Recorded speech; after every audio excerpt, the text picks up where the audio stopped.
Gimana subscriber mau menambah kalau video kalian tidak punya alasan untuk kita subscribe? Solusinya ada di video ini. Jangan skip videonya sampai selesai. Kotaro Creative.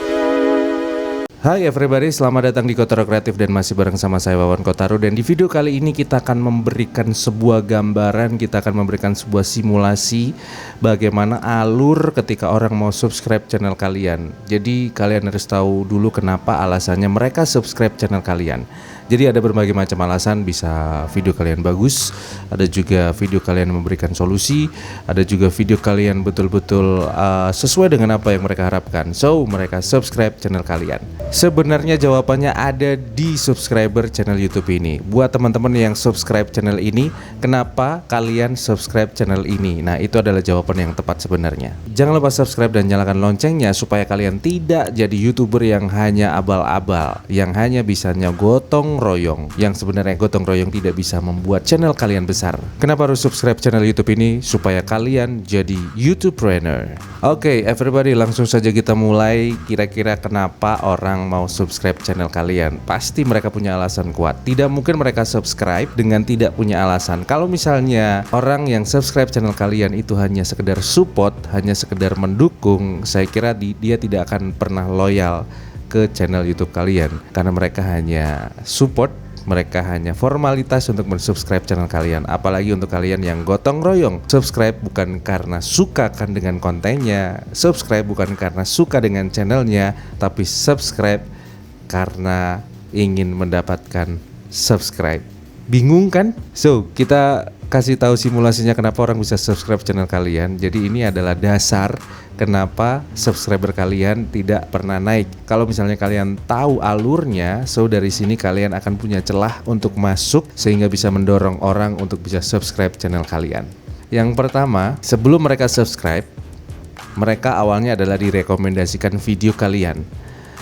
Mereka dengan tidak sengaja, dengan kebiasaan mereka tonton, apa yang mereka tonton, history yang mereka tonton, dan akhirnya metadata merangkum sebuah kebiasaan atau minat dari penonton itu yang sesuai relevan dengan konten kalian. Contohnya ketika konten kalian konten mancing, so algoritma akan merekomendasikan orang-orang yang minatnya mancing. Nah, dari sinilah muncul yang namanya nonton. Nah, nonton video. Kenapa orang bisa nonton video? Kenapa bisa nonton video kalian? Karena hasil dari rekomendasi teman-teman. Nah, setelah direkomendasi dia nonton. Nah, setelah dia nonton sampai selesai dan bisa meninggalkan jejak dengan komen, dengan like, dan endingnya mereka akan subscribe.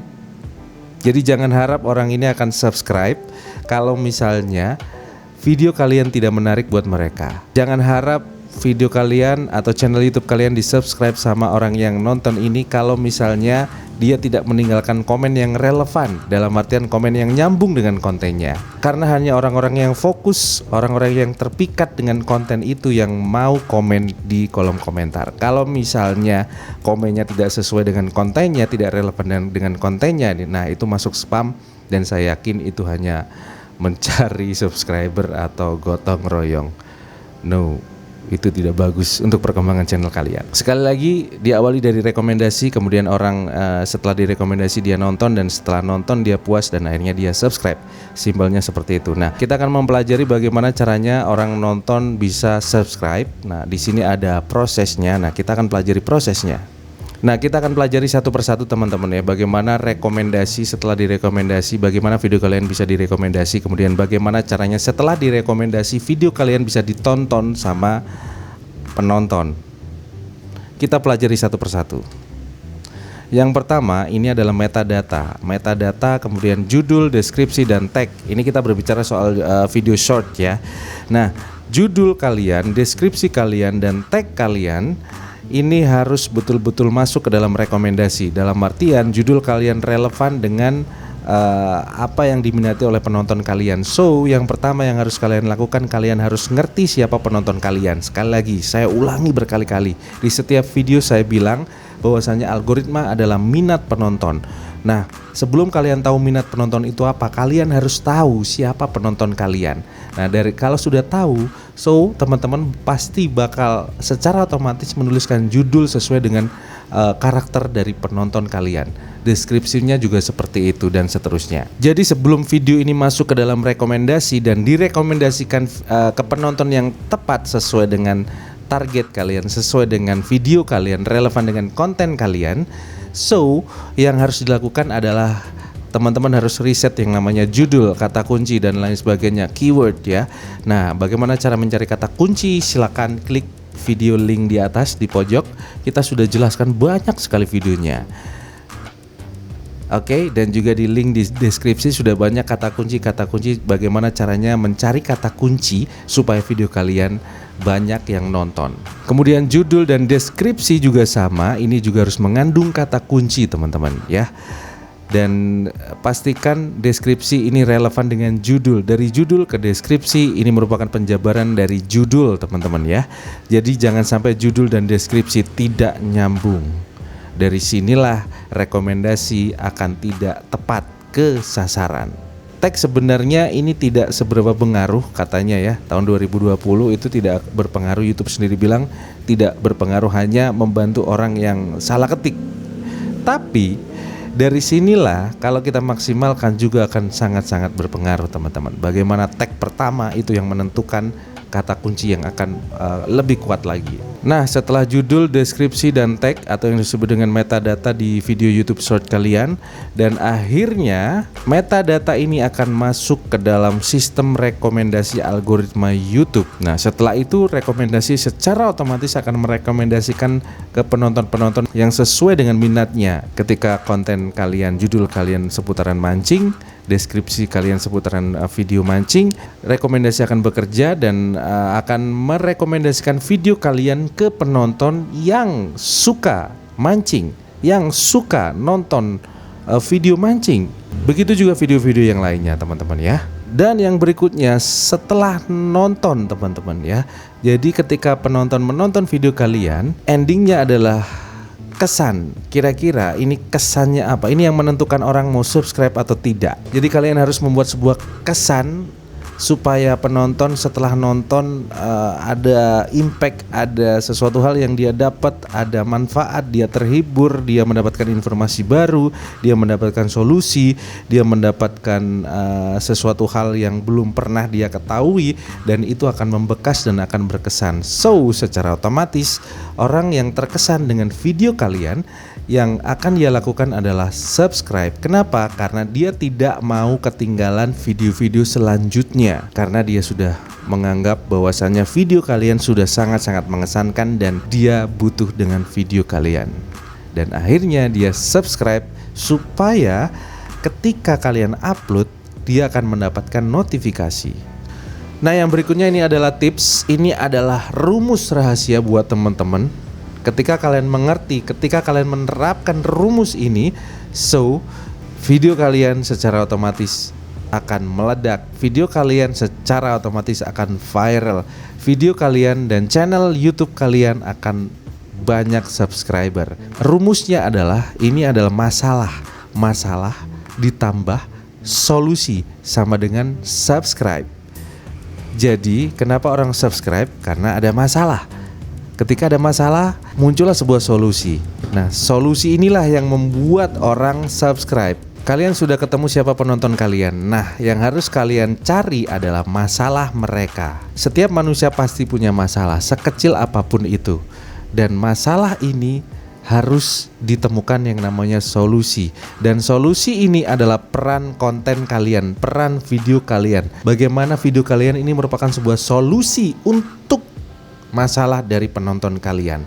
Contoh, ketika kalian tahu penonton kalian adalah ibu-ibu, karena konten kalian adalah masak-masak. Nah, apa masalah ibu-ibu? Kita bisa lihat, ibu-ibu yang bermasalah adalah ibu-ibu yang tidak bisa masak. Dia akan merasa bersalah karena peran ibu-ibu itu harus bisa masak. Peran wanita harus bisa masak.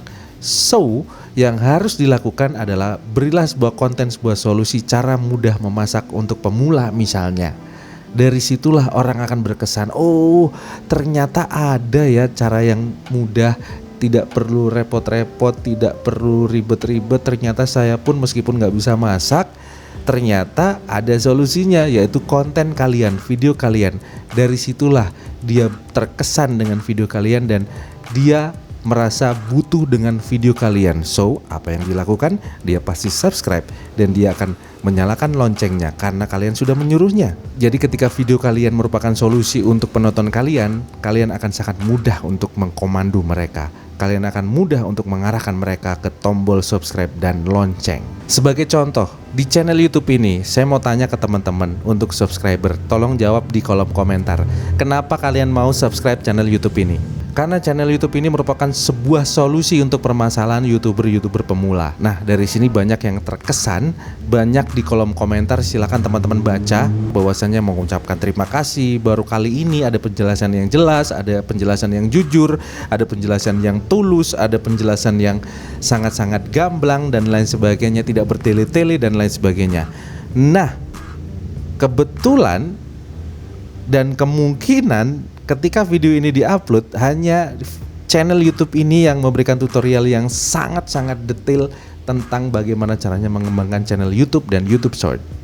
Dari sinilah orang mau subscribe. Saya dan kalian yang nonton sama-sama pemula. Jadi channel YouTube ini bukan channel YouTube yang sudah besar. Channel YouTube ini adalah channel yang masih berkembang, teman-teman. Tapi pertanyaan saya, kenapa channel YouTube ini lebih kenceng daripada channel YouTube kalian? Karena kita sudah menemukan penonton kita siapa, dan kita sudah menemukan kira-kira keresahan masalah dari penonton kita apa. YouTuber pemula masalahnya apa, keresahannya apa? Pasti seputar penonton sepi, susah mencari subscriber, bagaimana caranya mengembangkan YouTube. Nah, dari situlah konten-konten kita sebagai solusi untuk teman-teman yang sudah subscribe. Dari sinilah orang banyak sekali subscribe. Dalam seminggu kita bisa menambah 1000 subscriber. Kenapa bisa 1000 subscriber? Apakah sub for sub? Apakah saling subscribe? Apakah gotong royong? Tidak. Karena apa? Karena kita memberikan sebuah solusi untuk permasalahan-permasalahan yang dialami oleh penonton kita, yaitu YouTuber pemula. So, dari sini teman-teman harus tahu kira-kira permasalahan penonton kalian itu apa, permasalahan subscriber kalian itu apa. Dari sinilah orang akan sangat mudah untuk mensubscribe kalian. Jadi ketika kalian tidak menggunakan sistem gotong royong, yang terjadi rumusnya adalah seperti ini. Permasalahan-permasalahan penonton. Kenapa? Karena penonton kalian benar-benar penonton, bukan sesama kreator. Bener-bener penonton murni, original penonton yang butuh dengan konten kalian, yang nyambung dengan konten kalian. Terus bagaimana kalau misalnya gotong royong itu kok nggak boleh? Terus kita juga sering bilang bahwasannya gotong royong itu tidak bisa membuat channel berkembang. Nah, ini dia rumusnya. Jadi kenapa kita sering teriak-teriak, jangan gotong royong, jangan gotong lontong, jangan gotong monyong. Jangan everybody. Yang pertama, karena di pedoman komunitas sudah dilarang untuk sub for sub, untuk saling subscribe. Dan bukan berarti peraturan bisa untuk dilanggar. Peraturan diciptakan bukan untuk dilanggar. Peraturan diciptakan untuk memudahkan kita untuk melangkah lebih jauh lagi. Dan saya yakin ketika YouTube membuat sebuah peraturan, itu bukan tanpa alasan yang kuat. Dan pastinya mereka punya alasan yang kuat untuk kebaikan kreator dan juga penonton. Nah, di sini saya coba untuk riset kenapa muncul yang namanya peraturan dilarang sub for sub, dilarang yang namanya gotong royong. Kenapa? Why? Karena kalau tadi ketika orang subscribe itu masalah ketemu dengan solusi, akhirnya orang subscribe dan nambah subscriber. Kalau gotong royong, ini rumusnya adalah masalah ketemu dengan masalah, sama dengan musibah everybody. Musibahnya apa? Sudah 1000 subscriber tapi penontonnya sedikit. Sudah 1000 subscriber penontonnya hanya 3 biji. Sudah ngoyok gotong royong, tapi yang terjadi apa? Subscriber tidak nambah, penonton juga segitu-gitu aja. Masuk spam. Skor kalian, nilai channel kalian jelek dan akhirnya diabaikan oleh sistem algoritma YouTube. Dan akhirnya kalian bingung karena bekerja sendiri everybody. Kenapa masalah bertemu dengan masalah? Kenapa? Karena ketika kalian meminta orang untuk subscribe, berarti kalian punya masalah. Masalahnya apa? Karena kalian tidak punya penonton. kalian merasa tidak punya subscriber dan kalian pengen segera cepat untuk mendapatkan subscriber dan kalian bingung konten apa yang harus bisa menaikkan penonton kalian, tapi ternyata kalian tidak mampu. Kenapa tidak mampu? Karena kalian belum tahu, karena kalian tidak mau belajar dan akhirnya bertemu dengan orang yang sama everybody, punya masalah yang sama, yaitu subscriber nggak nambah-nambah, penonton juga segitu-gitu aja, dan akhirnya ketemu. Ditambah sesama jenis ini, sesama jenis kreator ini bertemu dan akhirnya musibah yang terjadi teman-teman. Karena saling memberikan masalah dan saling bantu itu adalah cara yang salah. Meskipun bahasanya sangat cantik everybody, gotong royong, silaturahmi, tolong menolong, bukan seperti itu. Meskipun bahasanya bagus tapi caranya salah, itu juga percuma. Hati-hati everybody. Banyak orang yang niatnya baik, tapi kalau caranya salah, itu akan tersesat. Contohnya, ketika kita pengen membantu orang lain, ketika kita pengen memberi sesuatu ke orang yang membutuhkan, tapi dengan cara kita mencuri, dengan melanggar peraturan, meskipun niat kita baik, so yang terjadi adalah salah. Caranya salah everybody. Begitu juga dengan gotong royong. Ketika kalian melakukan sebuah gotong royong, masalah ketemu dengan masalah yang bahasanya sangat-sangat cantik sekali ya. Saling gotong royong bisa menolong, silaturahmi menambah rezeki. Everybody, silaturahmi itu bukan sesama kreator di online. Silaturahmi itu ke saudara kalian, silaturahmi ke tetangga kalian, silaturahmi ke teman-teman kalian. Silaturahmilah yang nyata, bukan yang gorong-gorong everybody.